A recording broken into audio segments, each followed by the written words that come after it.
Selamat datang di channel Ruang Akademika Arif Institute of Law.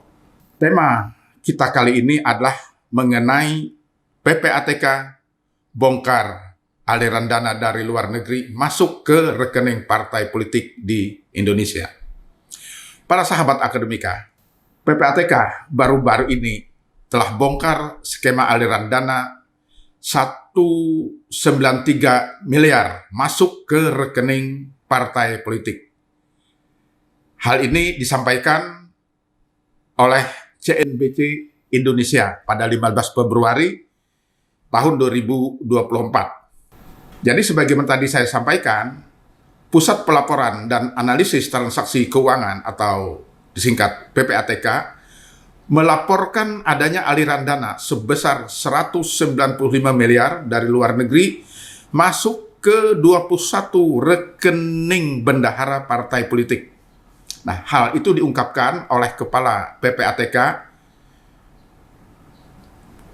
dengan jumlah transaksinya senilai 4,164 transaksi.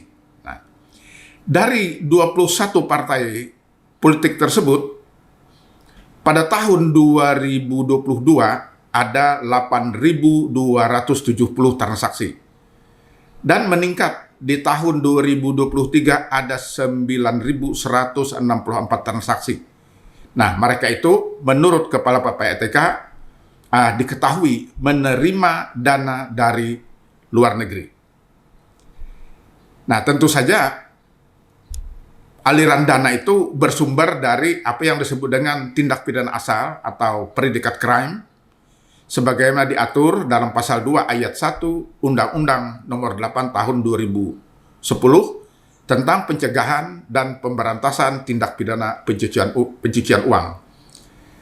Yaitu apa saja harta kekayaan yang diperoleh dari tindak pidana itu. Di antaranya hasil dari korupsi, narkotika, penyeludupan tenaga kerja, penyeludupan migran, kepabeanan, perdagangan orang, perdagangan senjata gelap, dan lain-lain. Jadi ada 26 yang diatur dalam pasal 2 ayat 1 Undang-Undang Nomor 8 Tahun 2010 itu sebagai yang disebut dengan tindak pidana asal. Nah, para sahabat akademika, mengapa adanya aliran dana tersebut yang masuk ke rekening partai politik itu?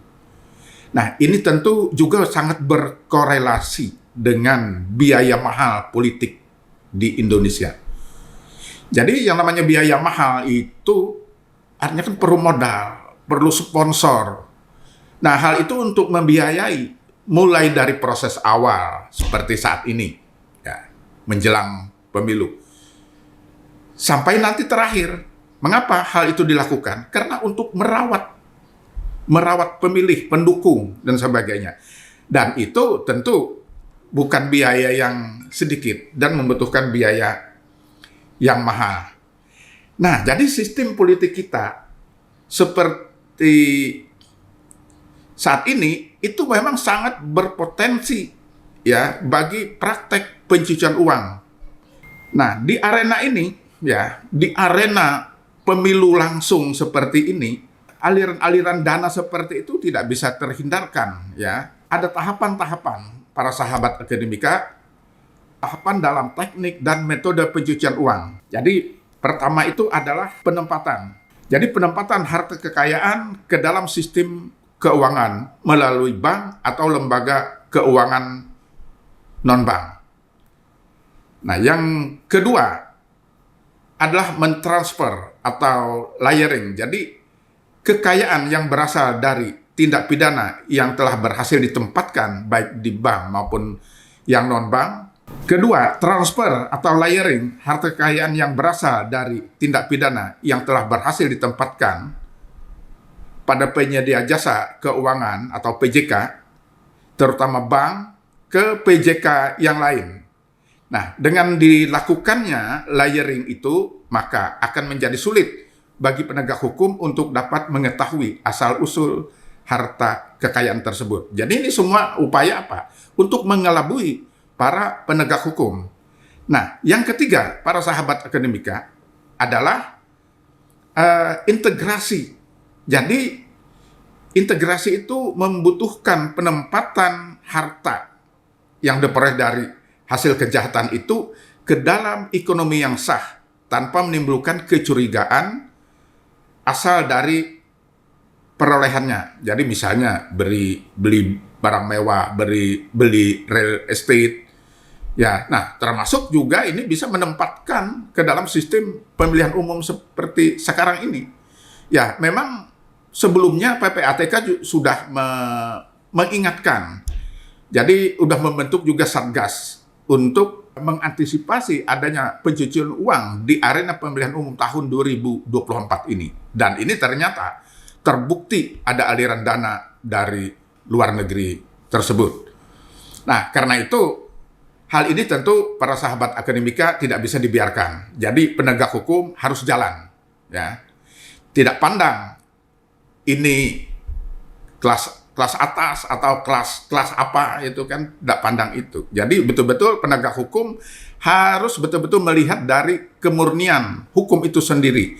Jadi jangan dikaitkan lalu, oh ini ada kepentingan politik dan sebagainya. Nah, itu harus dibersihkan. Para sahabat akademika, penegak hukum jadi murni menegakkan hukum, ya. Kalau tidak seperti itu, maka nanti aliran-aliran dana yang masuk ke dalam partai politik itu nanti akan lenyap dan hilang. Ya. Nah, karena itu perlu ada sanksi bagi penerima dana. Karena di sini apa? Orang yang menerima dana itu dan yang mengirim dana itu. Nah, makanya di sini dalam Undang-Undang Nomor 8 Tahun 2010 ada yang namanya pelaku aktif dan ada yang namanya pelaku pasif. Nah, pelaku aktif itu diatur dalam pasal 3 dan 4 Undang-Undang Nomor 8 Tahun 2010.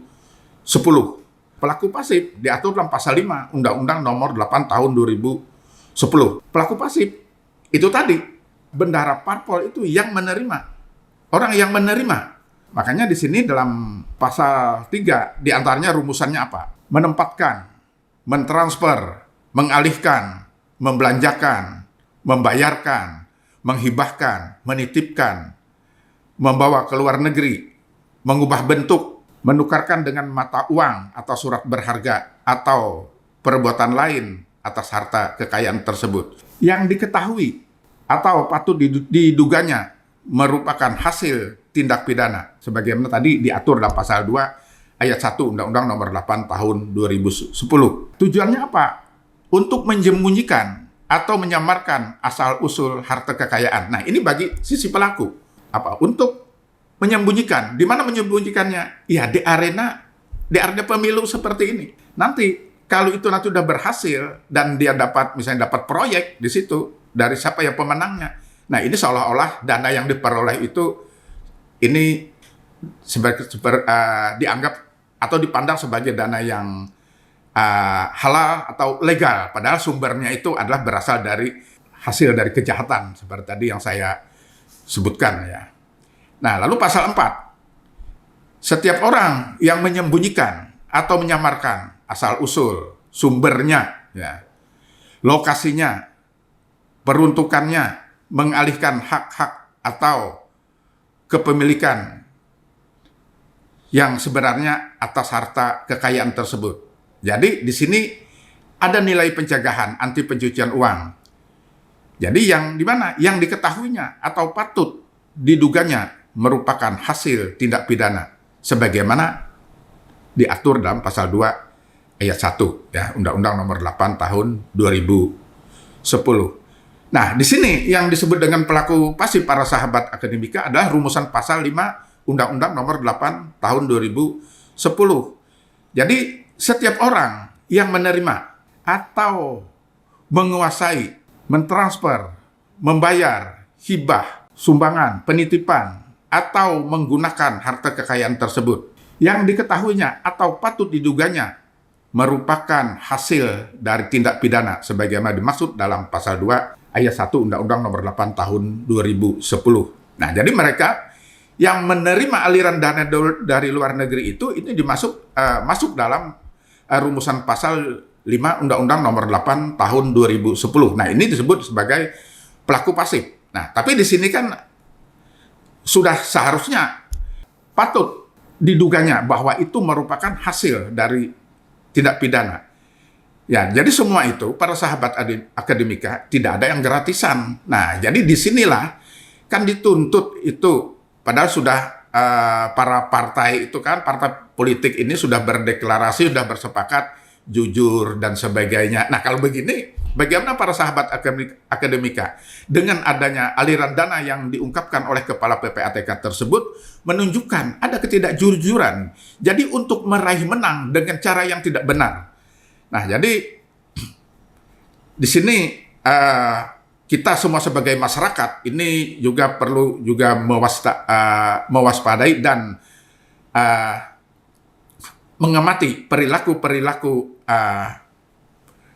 orang-orang elit tersebut ya. Nah, jangan sampai mereka dengan cara-cara yang tidak baik ini lalu ini yang memimpin kita. Nah, ini kan lalu hal yang tidak benar para sahabat akademika.